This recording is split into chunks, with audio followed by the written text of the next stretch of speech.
There is a question, is the attitude of Islam to history.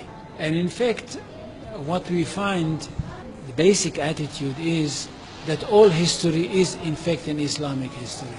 That means that all the major figures of history basically are Muslims. From Adam down to our own time.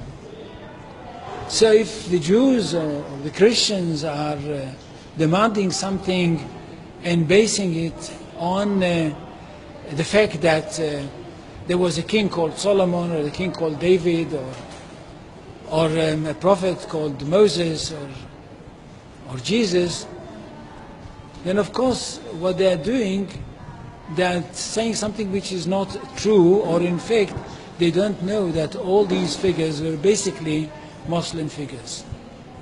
They were, in fact, since the creation of the world there is only one religion, and this is the religion of Islam.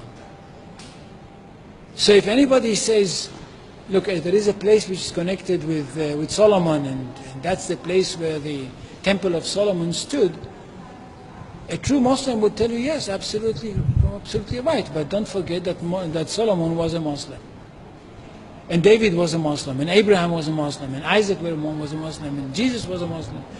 And this is what I mean by the Islamization of history. And you can understand that through Islamization of history, you've got Islamization of geography. Anywhere which was connected with these people, or with these prophets, which were all Muslims, becomes a Muslim territory. And therefore, when Islam was not in that area before Muhammad came to it, but it should have been there. In that area, I mean in the Middle East or other parts outside the Middle East, which are now Muslim parts. Any place like this had to be freed, not to be conquered, had to be liberated. So Islam appeared in history in the time of Muhammad, or reappeared in history from their point of view, reappeared in history as a liberator.